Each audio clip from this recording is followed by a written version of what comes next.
Howdy, all. Eck will be here in a few moments, but before he comes on, we're going to talk about, Tijuana, apparently, right, Russ? Yes, I was out there getting my Chivana today, and I don't go very often, but once in a while because they have some nice flavors. And even though I home brew, I like to get some different flavors. And I went and got my tea, and as they were going to make it in this fancy machine, which I don't have at home, I have like a Mr. Coffee tea maker, actually, which is kind of interesting. It's made for brewed tea, right? It's probably the same machine. But anyhow, my mom bought it for me, so I like it. Anyhow, I said, hey, by the way, no sugar. And that was like everything in that place. The music stopped. Everything came to a halt. And she just looked at me. And instead of going like hum the like Ralph Cramden, I was like, well, I know I tasted it on the counter and you had sugar in it and it was good. But I believe this tea will taste good without sugar. And it does. It tastes great. And it's just a little lesson. Like, you don't have to put copious amounts of sugar in everything. I like sugar as much as the next guy, but I don't need it in everything. Well, Tijuana is that kind of, I mean, they're very health conscious, lots of green teas and stuff like that. So you would think that they'd be prepared for somebody who didn't want sugar in the tea. No, man, they want to dump the sugar in. I guess they feel like I'll come back if I have sugar in it. And the reason I come back is they have good flavors. I look for their occasional flavors that I can't get anywhere else. Well, at the opposite end of the spectrum here, Russ, last night I finally succumbed to something that you said you got last week because I was dying after you said you got a Shamrock Shake to get a Shamrock Shake. And the thing was, I haven't had a shake from McDonald's in years. So when you mentioned it, I said, okay, I got to get it. I go there and it's like friggin' Starbucks now. They put the whipped cream on top of the sweetest friggin' shake that you could ever have in your life. You don't have to get it, Mike. You could say no whipped cream. Well, I didn't even know they just put it on automatically. Like I was going through diabetic convulsions in my car eating this thing. It's like it was ridiculous. I'll tell you one thing they added that was good. The green sparkles is a nice touch. They, when Mayor McCheese invented the Shamrock Shake, I don't think he envisioned green sparkles. Feel like you want to pump it anytime, Peter, you can. I know they serve them in Canada, and but the other thing about it is, did you notice they had them in other flavors? They mixed in like chocolate and vanilla. I drew the line there. I'm like, no, I just want my green Shamrock Shake. I know it's cream de menthe and vanilla, and I'm good with that, and I'm going to keep it that way. Shamrock Shakes are a rite of passage. If you haven't had one, you're just missing out. Right. Yeah. No, I have to say, because I sort of heard about this thing that had happened on Super Bowl Sunday, but I didn't think it was actually going to come to fruition. Apparently, Eugenie Bouchard, the very attractive tennis player, formerly in the top 10, but I think I don't think it's an insult to say that she's starting to go the way of Anna Kournikova, where her attractive qualities are overriding her abilities as a tennis player. Well, hold on, she's not Anna Kournikova yet until she dates two hockey players at the same time. Who are on the same line, and apparently, Peter, she was married to one of them because secretly, yes, yeah. Sergei Fedorov said that he was married to her for a time. Well, anyway, apparently, Jeannie Bouchard went on Twitter during the Super Bowl around halftime when it was 28-0 Atlanta, and she's like, I knew New England was going to lose. And some guy said, I'll bet you that New England comes back and wins this game. And if they do, you have to go out on a date with me. And she said, sure, not thinking that it was actually going to happen. And then, of course, the Patriots came back and won the game. And to her credit, she went out on a date with the guy. I mean, last night it was not only on Twitter, it was on TV. I was on MSG. It was on a few other things that her and this guy. I mean, it's a shame they took in a Brooklyn Nets game. Like you would hope it would be something better. But. Yeah, I mean, that was right. I mean, I'm sure that there were guards, that there was security there, in the car, in the limo. I mean, there was somebody taking pictures, and they, But apparently, according to the report, they're going out on a second date. Oh, really? Yeah. Really? I didn't know that. Good for her. I saw the photos. I was like, I think she chose the game too, did she not? Mm-hmm. I think it was, so there you go. Maybe next time she takes them to a Raptors game. Yeah. Brings him up north. Where was he from again? I think he's from Missouri or something like that. Yeah, he's not a Canadian, right? He's definitely American. Yeah. Oh, is that a problem for you, Peter? Like, no, I think it's great. International relations. Plundering the natural resources of Canada. No, but no, I mean, it was in New York, obviously in Brooklyn. And I mean, I don't know if this is true or not. I just heard this, that she flew him from Missouri to New York. So, I mean, nice. Obviously this is a good PR move for her. She's in Sports Illustrated swimsuit edition that came out this week. And, you know, I'm sure I haven't seen the pictures, but I'm sure they look very good. But you know, this is a good move. But the surprising thing was they're going out on a second date. I'm like, okay, you know, this guy hit the lottery. I'll tell you. Gives the common man hope. Yes, it does. Yes, or like Mike. Julia Roberts' Mike husband. hope. It's like Julia Roberts' husband. Going out with the cameraman, yeah, the camera guy. Yeah. Well, I think she learned her lesson after Kiefer Sutherland, Benjamin Bratt, Lyle Lovett. Yeah, Lyle Lovett. Yeah, Mike knows more. This might as well be TMZ. Mike knows way more about this than I do. Wow. Russ, you doubt my memory? I know this stuff. It just collects in here. Anyway, let's start the show. You can help me write the rest of my hockey cards, then I won't have to look up things. Great. When in doubt, say that Alyssa Milano dated the hockey player. I just got done with Borja Salmi. Why would you do that? Come on. Well, it's either a baseball card or a hockey card. No, anyway. All right. Hello, Hockey World. Today is Thursday, February 16th, 2017. I'm Pete Tessier from balmy plus temperature Winnipeg. I'm Russ Cohen from Sportsology. Going to be 60 tomorrow. I'm Michael Lagello, and this is the Hockey Buzzcast here on HockeyBuzz.com. There were only a few games in the league, playing in the league last night. We'll talk about that in a few moments, but we have to start with the suspension that came down late in the afternoon yesterday. Gustav Nyquist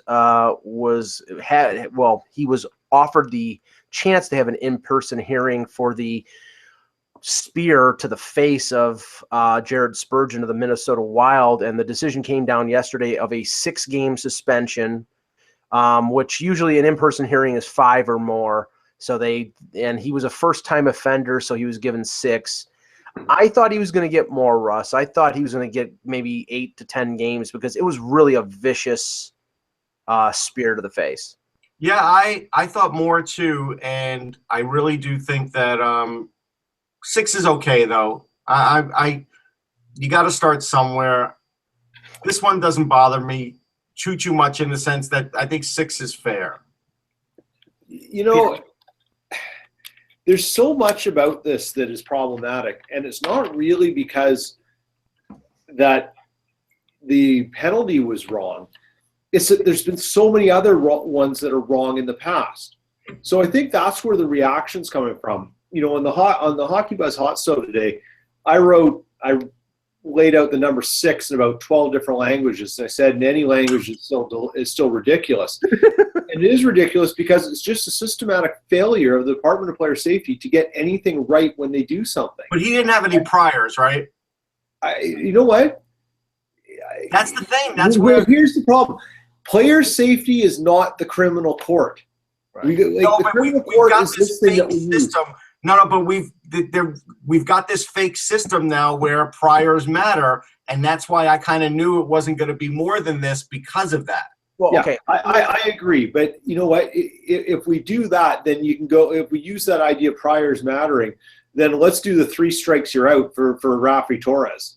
Like, yeah, I would have been fine with that. That's my point, though, Russ, is that there's so many things that we get wrong. Well, yes. Okay, it's hard to accept this one being right because it just looks wrong anyways. Okay, even right. if it is the right way based on priors, it just looks wrong. Russ, let me give you this example. Say it's a player, not Gustav Nyquist, but another player like him who has never had a major suspension, and he did what Chris Simon did to Brian Holwig, which was basically take a baseball swing and hit him across the mouth. Right. Do you think it's going to be because it's a first-time offender? It's not going to be 25 games or something like that? It would stop at like 20, yeah. And see, that's the thing. I know, but I'm just saying. I'm not saying it's you're right. You're right. I know. It's crap, is what I'm saying. Well, but here's the thinking. Okay, I totally get where you guys are coming from, and I'm coming from this place where I've gone up against this system, and I sort of know what it's going to do. So, like Alex Chason, right? Last night, he spears Nick Cousins. But that was a friendly spear, right? That was just a spear between bros. That wasn't that hard of a spear, right? Yeah, no, it was a love tap. It was such a love, right. I mean, he barely speared him, right? He just took his stick and he barely got him in the midsection, right? It wasn't that bad, right? And Tom Laziak, when he was tripping the linesman, it was just a joke. It was a prank. It was like a Benny Hill routine, wasn't it? But unfortunately, there are people that believe that. And while Nick Cousins may have embellished his pain a little bit because he embellishes a lot, he still was caught off guard, and I guarantee you it hurt. I don't care how innocent it looks on camera. Once you spear somebody, you spear somebody, and to me, you should get the top suspension for a spear.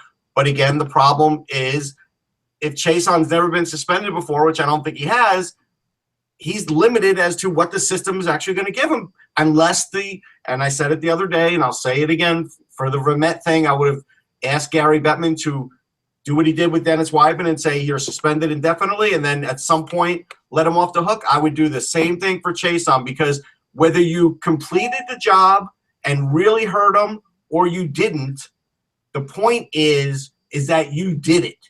And that means that was in your heart, and now I've got to take you off the ice until you can prove to me you'll never do that again. That's the part that people forget. Everybody sort of looks at, well, did Cousins get hurt? Did he play the next shift? Who cares? Right. That doesn't matter. No, well, yeah. I mean, the thing is that if you look at it matters in the system, but in real life, it doesn't matter. Right. I mean, and that's the thing that's infuriating is the fact that, great, you can hit somebody, you can slash somebody on the back of their leg, and slash their Achilles, and they come back in the third period and everything is fine.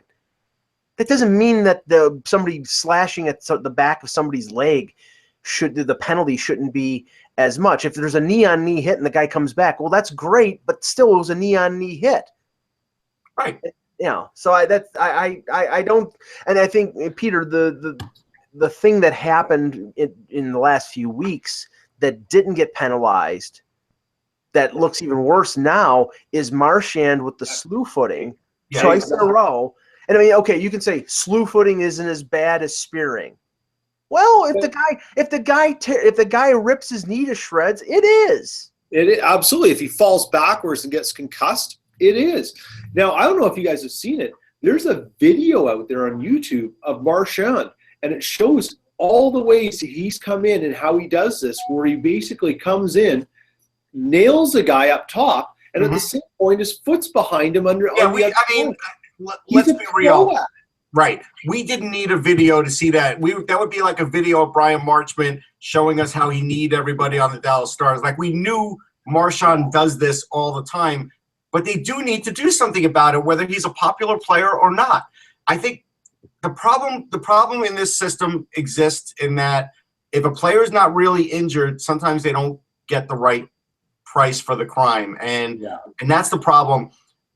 Do you want to deter these guys from doing it, or do you just want to slow them down? Like, that's the question that has to be asked. Well, exactly. And I think you have to look at it from all aspects of the game.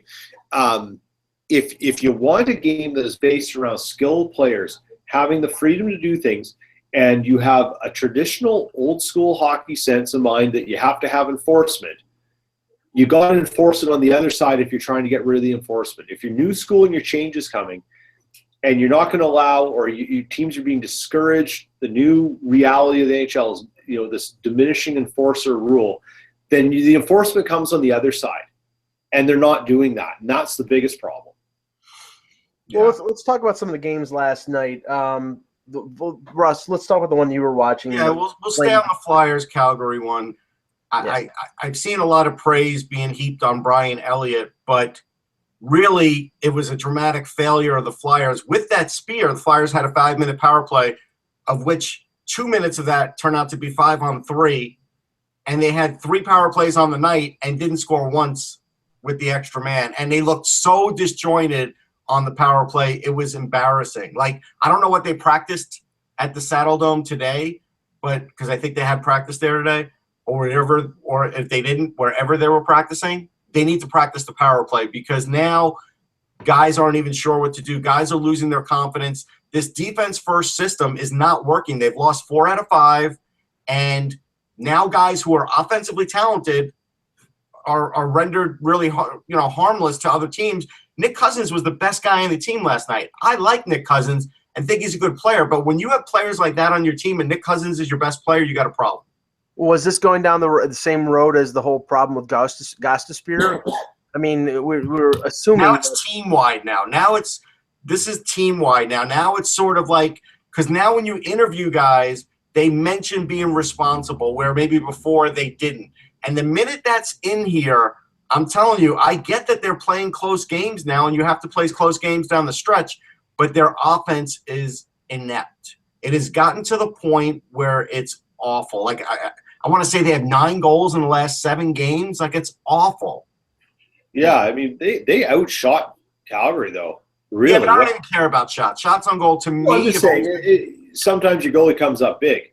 Sure. Right? But you got to admit, when you have 5 minutes of power play, 2 minutes of 5-on-3, and you don't get anything, Peter, you don't deserve to win. Well, I watch the Winnipeg Jets a lot, so that's a pretty common sight. But I agree. I agree, and the Jets are a fine example of that. And I often see the Jets and Philly as kind of a similar team.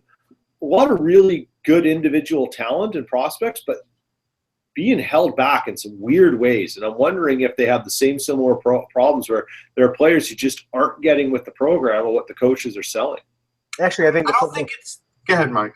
I think the Flames and the Flyers are sort of mirror images of each other, because both of them have unrestricted free agent goaltending, and I think everything is and their defense, I think, was supposed to be a lot better for both teams. And I mean, according to a lot of the rumors out there, the Flames are looking for defensive help before the deadline, which is puzzling because they have Hamilton, Brody, Giordano, Weidman. You wouldn't think that they would be looking for defense, but they're apparently looking for defense. I think they're very similar, Calgary and the Flyers. I think Winnipeg's a little different in the sense that I think the Flyers even have better defense than Winnipeg, although it's not much better. I agree. But it's only slightly better. Now, they have a lot better coming. I think that's where the Flyers are in better shape. They're in this in-between stage. And in this in-between stage, they're going to have hiccups as to trying to make the playoffs and continue to build for the future. But to me, they need to take the chains off of some of these guys offensively. I get you don't like, maybe the coach didn't like some of these games that were 5-4, or they gave up like 2 quick goals when they had a lead. But when you open the game up, you do open yourself up for that. But when you close it down, you almost never open yourself up for big comebacks. I mean, I can't even think in my mind the last big Flyers comeback. It's probably been a week to 10 days ago. Well, the game that I watched was sort of predictable because the Maple Leafs have really had problems in the second of back-to-back games, and it's a young club, so that's understandable. Although Mike Babcock will not use that as an excuse. He says we're in shape, so we shouldn't have any problems in the second of back-to-back games. But Columbus Blue Jackets really dominated the Leafs. Went up 4-0. Ended up 5-2 final. The main thing in this game was Mitch Marner getting hurt in the second period. He collided with Boone Jenner, and after the collision, slid into the boards, and it appeared like he hurt his left or right shoulder, right arm area. Tried to come back a couple times, and then he looked pretty weak when he came back. He couldn't push off on it. Yeah, and I mean, the thing was he bumped with Seth Jones, the first or second shift he came back, and it looked like either an arm or a collarbone injury. And collarbone is really, we know with Connor McDavid, and we haven't heard anything, any kind of diagnosis of what happened. They shut him down in the third period. He didn't come back, and Babcock was not really forthright in terms of, or didn't really know what was going on in terms of the injury. I'm sure it's being looked at today, but I'm sure they know now. Yeah, I'm sure they know now, and nothing has been revealed. But I mean, this is a big injury for the Leafs in one respect. I mean, everybody says Matthews, and he's been great. There's no doubt. But one of the reasons that Matthews, I think, has been as successful as he has, you have those other lines that teams have to worry about. And the Marner was driving that line with JVR and Bozak. Yeah. And if Marner's not there for a significant time period, that's going to hurt that line. Yeah, there's no doubt. I mean, it's a scary thing. I don't want to guesstimate because I really don't have a good feeling for it. I saw it. I think when you're a smaller guy like this, these are things that are going to happen to you. And so I don't think this will be the first time. It definitely won't be the last. And even though he had played every game this year, we're going to see a time where Mitch Marner misses games due to injury. Like, we all knew this would happen. We just don't know if it's happening from this one. I think that's where the argument will be made for him to get stronger, put a little more weight on him so he can, cushion himself a little better on things like that. Right. And then it's up to him how much he really wants to engage, because he engages fully. And when you're 170 pounds and you engage fully, that can happen. This is the learning curve that they all go on based on the games they play. Matthews is going to get rocked. Something's going to happen to him, just like it happened to Laine. You know what? Scheifele had to learn a whole bunch of things. I mean, Gaudreau's learning it too, not just from an injury point, but just there's a different aspect to the game when guys start to get you read and they learn how to play you. And Marner's going to be an elite NHL talent. He's going to get through this. And sometimes the sooner this happens, it's better for the player. Yeah. And he'll bounce back. He'll learn from it, and it's going to be okay. You just don't want anything bad to happen to him that prevents him from fulfilling a career. Now, the interesting thing that happened yesterday, and of course this sent every person who covers the Leafs or is interested in the Leafs a buzz, was that Babcock benched James Van Riemsdyk for the most of the second period, and I think early part of the third, and then started playing him a regular shift. It wasn't like he wasn't – I mean, maybe there wasn't a lot of effort there, or I'm not sure, but the team overall didn't play well. Maybe he just singled the guy out because he's a veteran. But I mean, he's having a good year. Yeah. He's never going to be that physical player that people hoped because he has that size. That is not his game. That is why the Flyers, weren't thrilled with him. That's just not him. I don't think Babcock's looking necessarily for that. But I do think there's some sort of function there where he probably feels like if there's not a certain amount of engagement, that's not good. That's going to be tough for Van Riemsdyk to sort of overcome that, and maybe that will get him traded too. Well, and that's the thing, Peter, because I mean, I would say in the last month or so, the possibility of Van Riemsdyk being traded went from, I'd say, a 50-50 proposition to maybe 90-10. Not only because the Leafs – or in the playoff race, but because maybe that's a type of deal that's more conducive to occurring in the summer. Teams that have defensive depth may not want to trade that defensive depth before they go into the playoffs, and that adds up. That makes sense. But there really is not, other than Duchesne, other than Landeskog, there really is not an impact forward.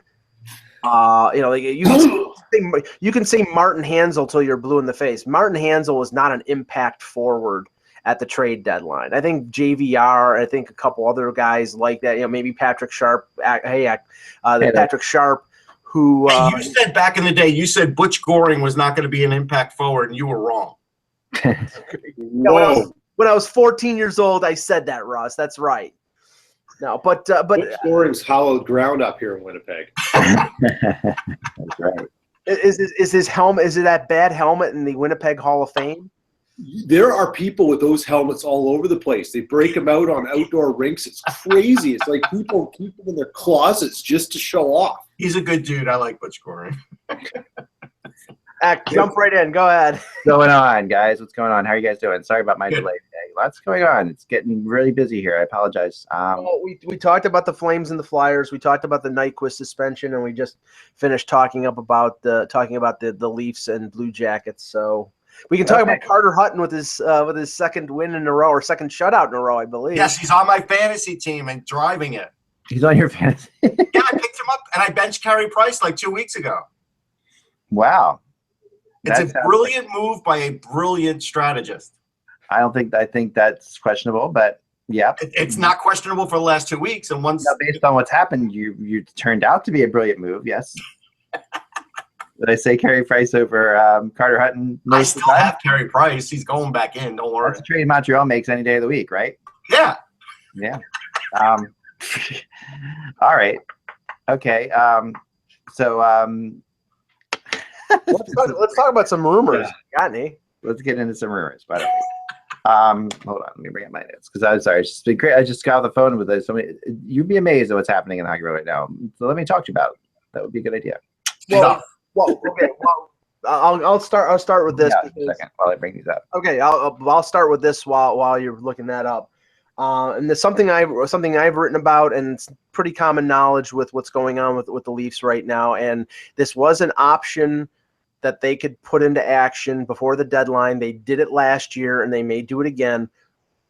The Maple Leafs have about $14 million. I think it's $13.55 million in contracts with Stefan Robidas, Joffrey Lupul, and Nathan Horton that have not been put on long-term injury and could be. And according, Chris Johnston from Sportsnet just essentially, said that this is an option that the Leafs very well could exercise because there are teams out there that are so tight against the cap that they may, like a team like Montreal, and this is not anything I've heard. I'm not I don't have an inside source here. I'm just telling you, just looking at Montreal's situation. Montreal has David Desharnais, who they've been trying to get rid of for months, making $3.5 million. He's a UFA. The Leafs, with all this money, could put Robidas, Lupul, Horton on LTIR, take Desharnais off the Canadiens' hands and say, okay, give me one of your second-round picks. And they could do it. And they're one of the few teams that have the financial wherewithal and the cap space to do it. I think because they did this last year with Brooks Lake, they did it with Rafi Torres from San Jose. They took money back. I think they can do that even if they're contending for a playoff spot. So I believe that's one thing the Leafs are going to do before March the 1st. I think that makes some sense. I was chasing down a little bit of Duchesne stuff while we were off in the beginning there. So I wanted to get to that one, some of my notes, and think it's taking a while to figure out what I can say and what I can't say. So where I am right now, Duchesne has been rumored everywhere, basically. Of course, Montreal, Buffalo. They're playing Buffalo tonight, so that's going on right now. So you can see their Buffalo rumors are going to be picking up. Is tomorrow night or? No. Montreal, Buffalo, Ottawa, Carolina, the Islanders. Yeah. I mean, there's plenty of places that you could go, and then the weird one of Pittsburgh, which is strange to me, that comes out of nowhere. Sort of, we think that how can Pittsburgh has said many times that they just have no cap space at all. So how can you bring in Matt Duchesne? Obviously, you'd have to get rid of something. And with Buffalo, one source I talked to today brought up something really interesting that he believes Oli Mata could be going in that deal. But there's word that Mata is he's kind of fallen out of favor a little bit in Pittsburgh on the fifth and sixth pairing right now. Does do pretty well, but if you're going to have to move cap space, there's a cap player there who makes a little bit of money. You're going to have to, if you're going to go for Matt Duchesne, Oli Mata. Someone brought that up today. I thought it was an interesting name to bring up. Boy, I don't know. If I'm Pittsburgh, I think I could win the cup without Matt Duchesne. Why would I even trade an asset like Mata? Even if he's not having the greatest year this year, right? Defensemen goalies go up and down. I mean, I can't tell you how many times you go look at the New York Rangers and go see what fans have said about different players in different years, and a lot of time it's defensemen. I wouldn't move Oli Mata. I don't care if I'm getting Matt Duchesne. They're just not that deep defensively. And at some point, it will affect them. I don't know. They had David well, I did, and I talked about Rutherford being one of those guys who likes to have a lot of depth and defense going into the playoffs, and that's something that you would have to assume that another defenseman would be coming Pittsburgh's way somehow. Maybe they would pick up Ron Hainsey or someone like that. I mean, Rutherford's familiar with Hainsey. He was, he played in Carolina. Right. I mean, what might be at work here is the fact that Justin Schultz is an RFA at the end of this year, And, he's putting up decent offensive numbers. Mata is not a big offensive defenseman. He's a very good defenseman, but he's only got 7 points this year in 53 games. So, and they just signed him long-term. He's under contract for, I think, another 5 years at a little over $4 million. That's not a lineup around the block for him. Yeah, that's not Colorado. Yeah, well, I mean, Colorado in every rumored deal is asking for an NHL defenseman, a young NHL defenseman in exchange for Duchesne. So, like if it's Ottawa, the rumor was Cody Ceci. If it's Buffalo, it's probably Jake McCabe. If it's, with Pittsburgh, it's got to be Mata because Derek Pouliot is a bust. So, I mean, and if it's, Carolina's got so many young defensemen, pick which one you want. But yeah, the main name in Carolina seems to be Hannafin, right? That seems to be the impossible dream. It's not happening. Way. If Ron Francis does that, he should be fired on the spot. I mean, that's it. Yeah, I know. I mean, I mean, I don't know. I think that you can make. I'm gonna not. Totally, I won't say that they have defensive depth there in the minors, but I don't have anything like Matt Duchene in Carolina. Like that's something that. Okay, all right. So let's break this down. And I'm a big Matt Duchene guy. Yes. How much better is Matt Duchene than Jeff Skinner? I think he's considerably better than Jeff Skinner. Considerably? I think he's partially better. I think Jeff Skinner gets a lot better with Matt Duchene centering him. Right. Okay. I mean, that's fair. Right. Like, that's the real issue. That's the challenge, right? Like, with this focus on youth and everyone wanting a younger guy or a guy with some term and stuff, you inevitably come back to here's the player I want to trade, but I'm taking the player that the trading partner wants to put with the player they're trading for. That's how this always works, right? And eventually the GMs figure it out, and it won't be Matt Duchene for Jeff Skinner, but because you need one for the other. And it'll go, that's the way it goes until someone blinks and they figure out a different level of deal and they throw someone else in. I think the one thing that could be really interesting this year, if GMs kind of go that way, is with it not being such a noted deep draft, with not the high level of names coming out into this year, I'm curious how often some first round picks get tossed around. I don't think they're going to be tossed around as much as you think, Peter. And I'm curious. I don't know, and that's why I sort of asked the question. Yeah, I don't think they're going to be tossed around that much. I think a couple of teams might get tempted, but years ago, I mean, we would see 5 or 6 teams trade first round picks and wouldn't even blink an eye. Now you see 1 or 2. Yeah, but I think they're like I said, I think there could be something to that with teams that are contending teams. I wouldn't doubt that Washington or Minnesota. I mean, Chicago won't because the draft is there. But those teams, the Rangers, those teams, Pittsburgh, those teams will end up maybe trading their first-round pick as an asset to get that last piece that they think that they need. I don't think Chicago having the draft has anything to do with whether or not they're going to move the first pick, by the way. Well, that's been reported, Ak. I mean, but I don't buy it just because of the fact. I mean, it's for Chicago. It's going to be what, the 27th pick overall in the first round or whatever it's going to be. If they have an opportunity to trade their 2018 first instead of their 2017 first, I think they'll do that. But I'm just saying, maybe you're right. I mean, Lou Lamoriello traded the first pick in New Jersey when the draft was there, but more than likely these teams like to have a first round pick, and Chicago would either have to trade up into the first round to have a first round pick or keep their own. So, just as an example, I looked it up. I asked Google when the last time the Caps traded a first round pick, and it looks like McPhee did it in 2011 for the rights for Troy Brouwer. How did that work out? Troy Brouwer's been on how many teams since? Yeah. Well, he's a good player, but still. No, he's a good player, but it's not worth trading a first round pick for. If you think I think many times first round picks are traded for, that's your desperation move. Yeah. That's your move. Okay, that's great. It's like maxing your credit cards there. What the heck was that? That was the same website that gave me that information. Felt like they needed to break into song. Sorry.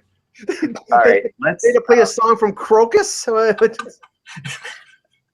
that "Screaming in the Night"? Oh my goodness! Before we get out here making some calls again, I want to talk about Iginla briefly too, because I have had discussions with people about Iginla. Pierre LeBrun came out and said the LA Kings could have interest in Iginla, and if there's one person I trust at the LA Kings, it's Pierre LeBrun. Like Pierre LeBrun and the Kings are very tied at the hip. This is one place where LeBrun very rarely reports Kings rumors, but when he does, they're almost always dead on. Yeah. He and Lombardi are very close. So this is something that I would take some serious stock in this. And as you said in your blog, Eck, I mean, Daryl Sutter, Ginla, Calgary, that makes sense. I mean, obviously Colorado would have to retain a lot of the salary because the Kings are up against it. And but that's not hard for Colorado to do. But they've already done it once. They've already done it for Cody McLeod, so they can only do it for 2 more players. Right. And they could have deal expires this year, right? Yes. So it's just short-term thing. That's kind of a wash. Right. Exactly. Yeah, it's really not that hard to. Now you can only do it for how many players? 2 altogether? 3?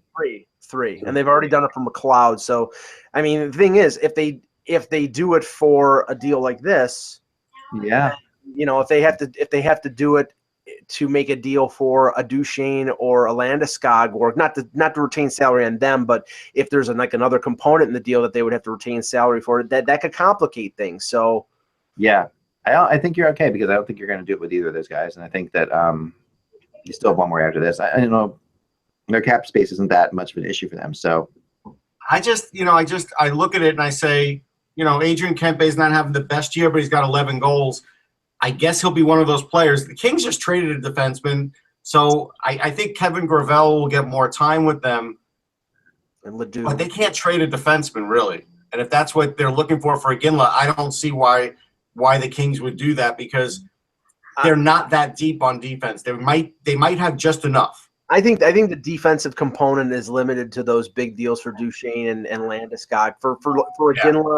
For Ginla, he's waiving his no move. It's not gonna take much to get Ginla. Yeah, you're probably talking. So if Adrian Kempe does it, they might do it for Adrian Kempe. I don't even think it would cost them that, Russ. I think it'll cost. I think you're looking like a 5th round pick or somewhere in third or fourth of something like that. Something very insignificant. This is really more about a Ginla, just like giving him a chance to play somewhere where he can possibly win. Now Sutter loves Western Canadian kids. Like this is like that's something that we've heard many times over. The Kings are built of Western Canadians. That's his deal. That's what it's always been about.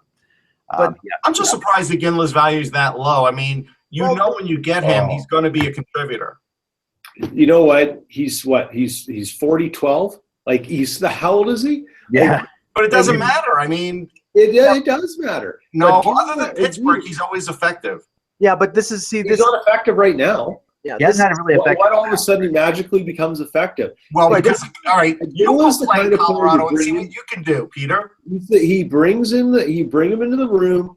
You help shore up, be that guy. He's going to have limited minutes. Maybe he gets a little bit hot on a game or two. He's there to bring experience. If you were bringing Ginla in for any other reason than that, you're missing the point. This is very much Mark Recchi in Boston to me. I was going to say he's the 2017 version of Vinny Lecavalier going there. He's going to, he'll finish out his career there. He'll get spot time in the power play. Maybe he'll play 10 minutes a night. It's not going to be a major footprint, but it'll be the fact that you have a future Hall of Famer on your roster. What's interesting here is the AARP segment of the trade deadline with a Ginla and Shane Doan. These teams are not going to get a ton for these guys because they're declining assets. Shane Doan looks like Doan is not going to go anywhere. It's starting to look like Doan has decided that he's just going to stay there. Here's the funny thing. With Pittsburgh and Boston, even though we say Ginla didn't play like Ginla, he still had 12 points for Pittsburgh and 7 points for Boston, which is more than I thought. I think he can get more than a 5th round. Playoff numbers like though, Russ, I don't think they've been all that great, have they? They're good. They're not great. They're 68 points in 81 games. That's good, but it's not great. But recently, recently, I'm giving it to you. 12 points in 15 games for Pittsburgh. Okay, those are pretty good numbers. Those are better than I thought. 7 points in 12 games for Boston are pretty good numbers. Yeah, that's better than I thought they'd be. Yeah, me too. I thought they were surprisingly good. Maybe the more intriguing name with the Ginla, which was brought up by LeBron as well, and excuse me, I'm gonna sneeze. Brought up by somebody else I talked to the other day, is Edmonton. Now, I believe Ginla's from Edmonton, right? I'll check. I think you're right. From that area. But we always think of Ginla as the other half of the Battle of Alberta, right? Like, Ginla So it seems sacrilegious for him to play for Edmonton in a lot of ways. I'm sure. Yeah, born in Edmonton. Yeah. Okay. So from Calgary Flames fans, that's got to be a tough pill to swallow. But of all the moves Edmonton could make, this is the one I would make, because you are bringing in exactly the kind of player you want to bring into that locker room. Right. This is exactly a guy who loves the city of Edmonton. He's from there. He gets the whole thing. He is the consummate pro. He completely works all the time. And as I wrote about today in my blog, I've still talked to people. Chris Mason's one of them, who is the former goalie for the Predators, right? Who talks about, and he's right now he's a color guy on their radio, I think, or TV. I think he works with Pete Weber on radio. He'll talk to you about the fact that when Forsberg came into Nashville, which was only for a trade deadline deal, which a couple days before the deadline, and happened. And then the Predators went to the playoffs and got they were one of the best teams in the league at that time, but then got beaten in the playoffs. But they will tell you, the players on that team will tell you that just even having Forsberg around the team for a couple months like that did enormous things for the young players. Shea Weber will talk about it. Just to see how those guys work. And, these are legendary players. When we talk about Jágr all the time, what Jágr brings, Ginla's in the same boat. These are work ethic guys, and that what they can teach. And when you look at the group of players they have up in Edmonton, to me, it's a no-brainer. If you can do this, you can get him in there for a time being. If he helps you win the playoffs, that's fine. If he doesn't have to, for Edmonton, if I'm the GM, all I want are picks. I don't even want any prospects from them. Yeah, right. No, that's it. That's all you do. I mean, because to me, there's not one that I think is a great fit for them. I would just take, a pick. Yeah, and I think that's all it'll take. But I think, the value of a Ginla could be higher in Edmonton than it is in LA, because LA has the more experienced players. Sutter might want him more than Edmonton. So I'm not saying there's a bidding war here, but he has a no move clause, so he can control where he wants to go. Right. I think those are two cities where he would go. I think he would go to LA, and I think he would. I think so. I think he'd go to Edmonton. Recent Cup winner, haven't been in the postseason in 10 seasons. That's a pretty easy conversation. And really, there's no way Edmonton should be spending anything over a fifth to get him, because that's not. If you make the playoffs, congratulations, Edmonton. You're long overdue. But this isn't the droid you're looking for to make all of a sudden have the magic 2006 or whatever. No, that's true. I mean, right. Well, right. But Peter, they're clearly looking for a veteran forward, because there's been reporting that they're in, if Tampa is trading Brian Boyle, they're in on Brian Boyle. And I mean, it makes a little bit of sense, because, Boyle and Pouliot played with the Rangers. That would be a good. Yeah, I think that's a bad idea for Edmonton. I really don't think. Wait a second. Didn't Edmonton sign a veteran forward who's won a cup? Yes. What does that say? Edmonton doesn't need forward. They need defense. And if they're making any deal, they can make it for next year for defense. I mean, but go at it, Shirley. You have fun with that. I don't think they should get Brian Boyle. I don't think he's a good fit there. I think, he plays like Lucic light, and it would slow them down too much. I get that he and Pouliot look good on the Rangers. They look good on a fourth line with a team that had a great goalie, with a team that was really in motion. Pouliot was great on that team, not because of Boyle, but because of the matchups he wasn't facing on the fourth line. He hasn't done much since. Right. Yeah. I completely agree with that. The other news today that we're kind of rumored flying around is this idea of Evander Kane going to Montreal. And that we're not laughing at the rumor. We're laughing at.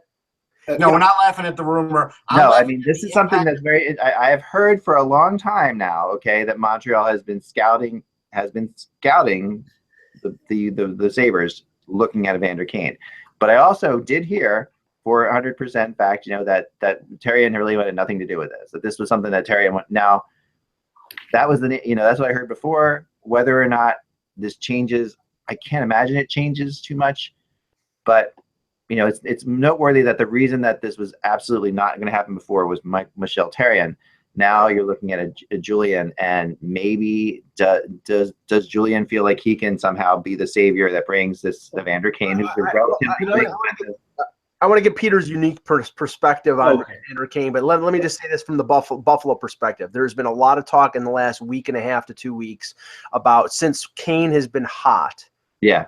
Scored a couple goals against Toronto on the weekend. He's close to 20 goals. He's played really well. You know, the value on him is rising, and maybe from a Montreal perspective, getting him with only a year left in his contract as opposed to Duchesne for 2 years, the price is probably a lot cheaper. That being said, Peter, it's not like every organization it doesn't matter if you're a sports organization, you sell widgets, whatever you do, you need a bad idea guy. and to just say, well, that's a bad idea. But you don't realize, Peter, this is a bad idea. Whenever somebody on Evander Kane is not really funny, I write it on my desk, and I have two of Peter Tessier quotes on my desk right now. One is "bad idea guy," that's circled right here from before, which I love, and then the other is "hope is never a plan," which I have written underneath here too. Hope is never a plan. So hoping that you can turn Evander Kane out of being Evander Kane is a really hard thing, and that's not a plan. But here's the thing with Kane. Kane is an amazing talent. I love Evander Kane on the ice. I'm a big fan. That guy has some mad skill, and when he puts it together, he can be a dominant power forward. And guess what? If he stayed healthy, he's on pace for 30 goals this year. They don't grow on trees anymore. The problem with you have to deal with all the other stuff. And the problem with Evander Kane is you deal with all the other stuff. And here's the thing. If they didn't believe Julien could deal with all the other stuff with Seguin or all the other stuff or attitude with Hamilton, why is Bergevin going to go and make that gamble with the same kind of issue with Kane? I don't think it's going to happen. I think they're just toying with the idea. Yeah, and you know what? They should, but then walk away from it. The second, the worst placement for Evander Kane anywhere in the NHL next year would be Vegas. A close second would be Montreal. This guy left Buffalo to go to the NBA All-Star game because Buffalo was too boring and then couldn't get back in time for practice. So what's going to happen with all the distractions that happen in Montreal? It's going to be how old is Evander Kane now? 27, I think. Yeah. 25. Let me check. Age doesn't even matter. He turned 21 in 2012, so he's turning 27. He's turning 26 this fall. So he's 25. Yeah, it's all up here. He's got ability, but I mean, come on. Yeah, but I mean, age does matter a little bit. Like we've seen people like at 26. At 26, you should have seen the partying I was doing at 26. I mean, it's like I was probably going to folk festivals and stuff. But you didn't have millions of dollars at stake either. True. I had tens of dollars when I was 26. Yes. So heck, if you had $5.25 million like Evander Kane did, and you decided, okay, I'm going to go to the NBA All-Star game, how about spending $500 on an Uber or on a taxi to take you back so you're there for practice the next morning? Anything other than that, it's a bad freaking idea. And that's the problem. There's not something in his head that tells him, don't do this. And in Montreal, there will be so many distractions. I mean, I'm not saying that there's no truth to this, because on the ice, it makes perfect sense. Yeah, it's the kind of player they need. That's the kind of player they need. But honestly, spend the extra assets and get Matt Duchesne. You're not going to have the problem. I'm going to throw something out there that's really I'm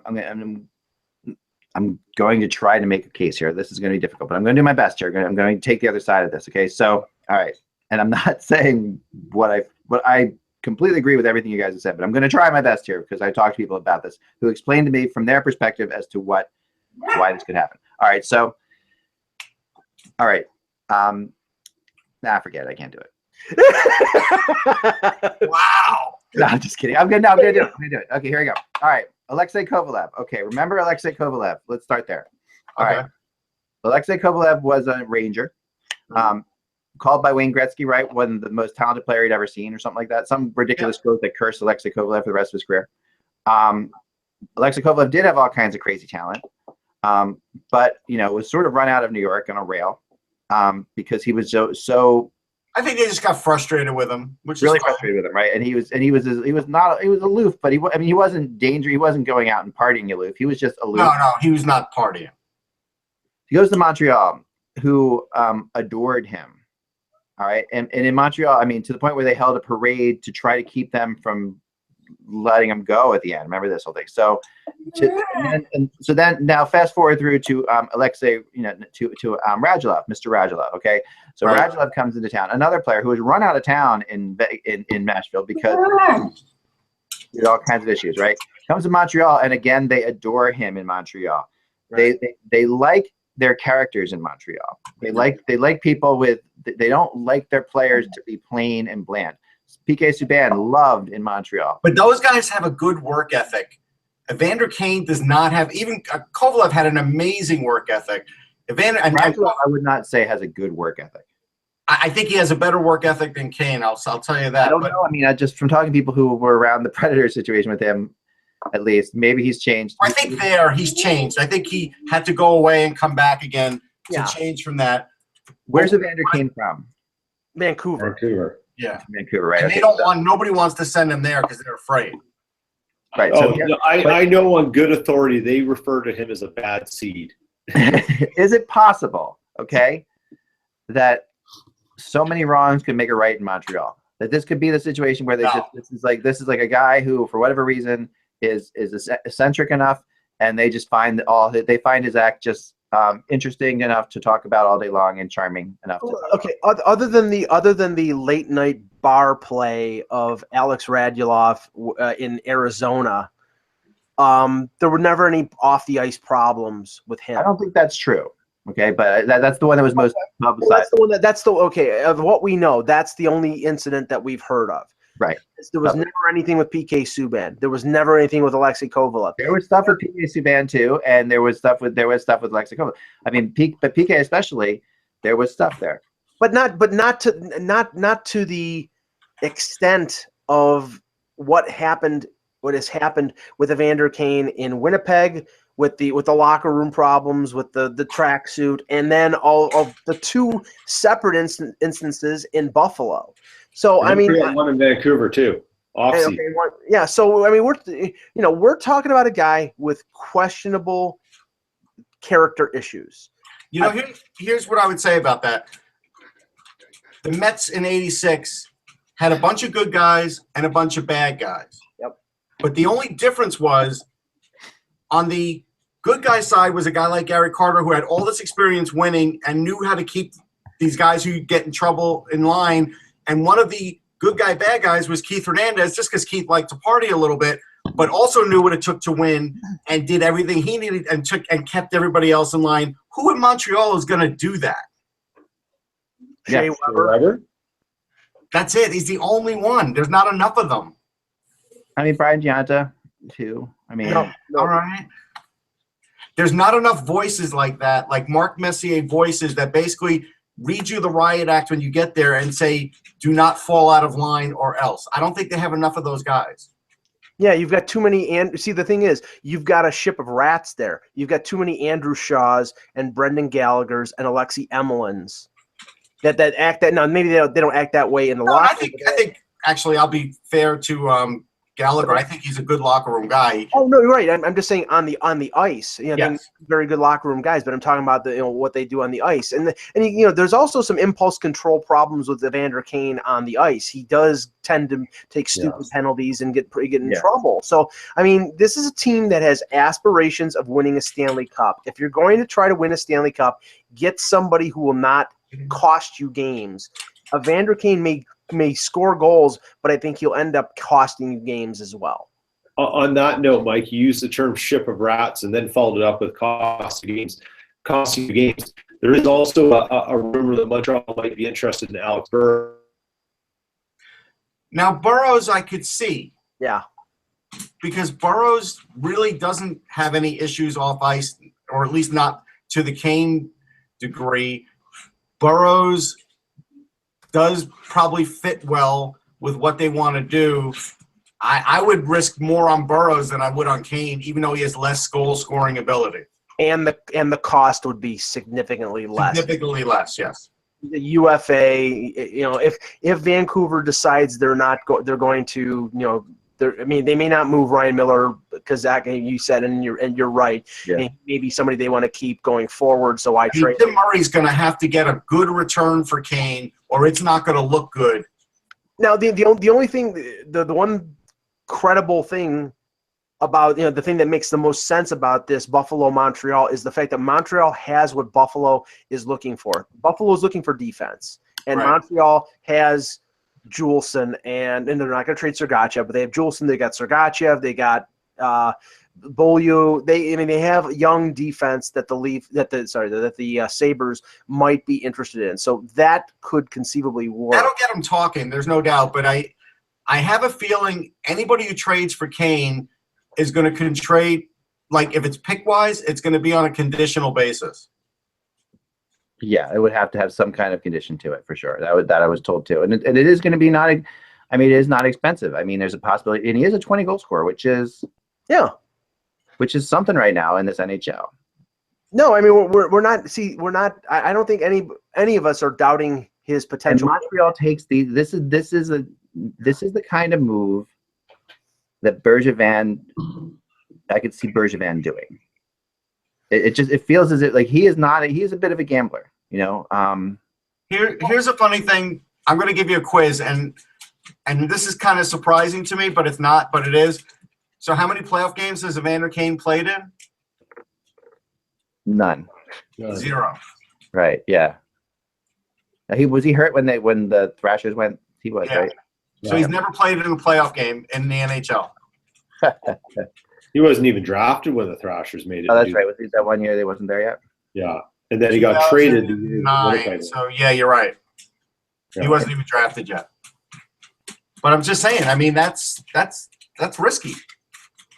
That's risky, and and no question. But I think that, if you had told me that they would have gone after Radulov, I would have been surprised as well. But what this is, I mean, what I think this is the fact that the price being requested for a guy like Duchesne is prohibitive. They Right. don't want to pay. They don't want to pay it, so they're looking for options.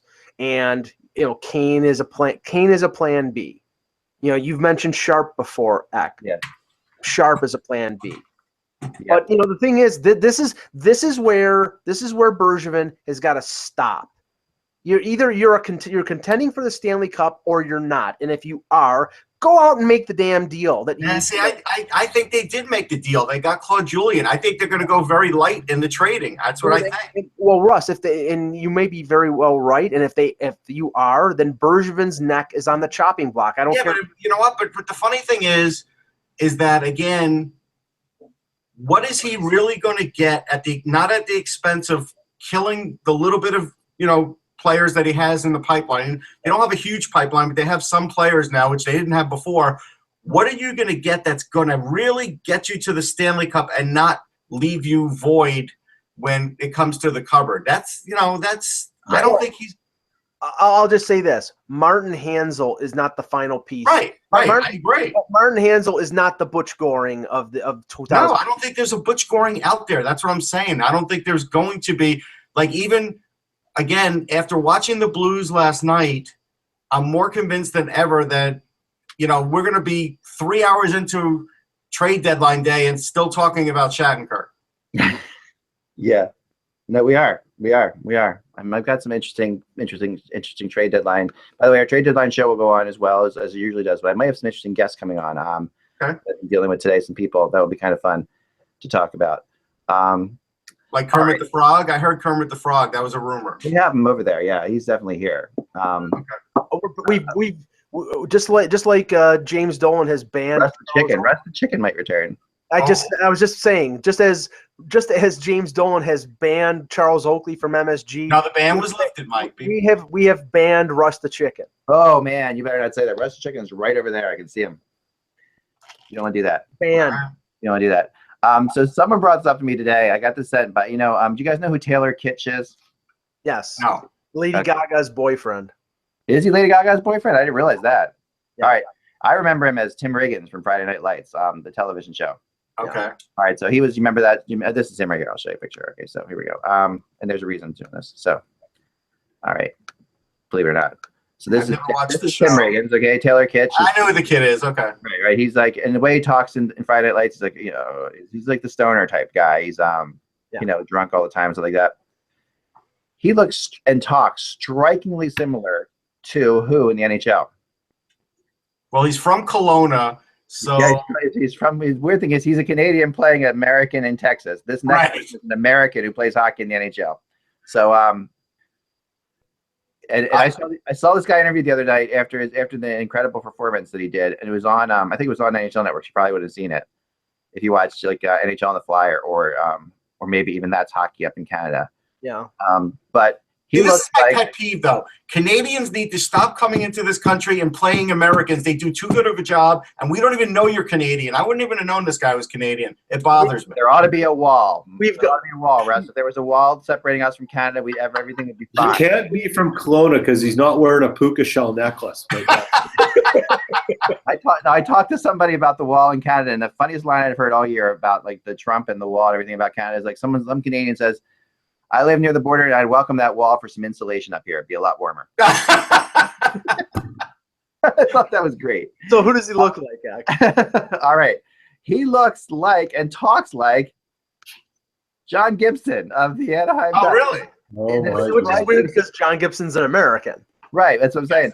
An American playing hockey in the NHL is striking. I mean, when you see him interviewed, the other night he was interviewed after that. John Gibson played an unbelievable game the other night. Got the Wait, shutout. can you say that again? Because I know you haven't been the biggest John Gibson fan.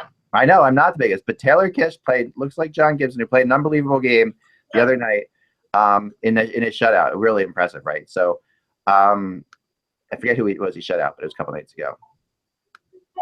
Yeah, I can't remember who it was either, but it was. Anyway, that's just something someone brought to me. And now, if you ever see him interviewed, you'll be amazed. If you are a Friday Night Lights fan, which actually right now we are going back and watching Friday Night Lights, so that's why I bring this up. He's from Pittsburgh. The other guy's from Kelowna. Okay. Yeah. There you go. So just something to throw out there. I thought it was pretty funny. They both have good hair. You got to give them that. They do. I had that hair for a long time. That same hair. I don't know how to stop screen sharing him right now. Actually, believe it or not, I might be stuck on this. So I may have to go out. Actually, this is an upgrade to looking at you. Thank you. There you go. He's back. Let's see if I can do that hair thing. Hold on a second. No, I used to be able to. Hair used to be nice and long. Yeah, no. I don't know. They both look like they belonged on an episode of Letterkenny. I don't know if you guys know what that is. No, I do because I have a Canadian satellite dish. I do know it. I've heard of Letterkenny. I've never I'll give a watched shout out to Canada. Schitt's Creek is very good. I've started watching it. It is Okay. really good. My Find favorite- Letterkenny. Okay. My favorite Canadian show of all time is still Corner Gas, which I loved. I will say this. A lot of Canadian shows I've tried to watch, and they aren't very good. Schitt's Creek is better than most shows on television, no matter what country they're from. My favorite Canadian show is Hockey Night in Canada. Oh, There you go. You're just pretty Peter. mine's Trailer Park. Look like you weren't a Corner Gas person, Peter. No, I was never a corner gas. Even though I live on the prairies, that kind of came out when I moved out here. I always found the East Coast guys like the show Trailer Park Boys. That's very funny. And then being from the West Coast, the Beachcombers. Oh God, yeah. SCTV is a close second. So Oh, SCTV. SCTV was great, and that's where Yeah. obviously Schitt's Creek has a few of those people. right. Is it really? I haven't Yeah. seen that yet. I should watch that. Actually, it's got Eugene Levy and half his family are in it, and it's great. Yeah. Well, okay. Actually, Okay. 3/4 of his family, just his wife's not in it. I'll check that one out for sure. All right, guys, we'll be back again tomorrow. Now, tomorrow, the show will be at 3:00 again. Tomorrow, I'll be doing this show from Jack Frost. Okay. Tomorrow is a family So you reunion. could have a big leg cast. Press. Yeah, family reunion press. But hopefully I won't be injured. But I will have I have it all set up, so I'll be fine to do the show at 3:00 tomorrow. And I'll of course be updating rumors because family comes second this time of year. So I'll be putting all kinds of things on the website as well. Are you going to be at the fireplace, in front of the fireplace? I was hoping to find a good place in front of the fireplace, but in all likelihood I'll be in my car The cast will be on fire, Russ. because I'll have to find a quiet place, right? So in all likelihood I can see myself in the car. Remember, without the buzz, it is just hockey, folks. Have a good night, and we will talk to you tomorrow.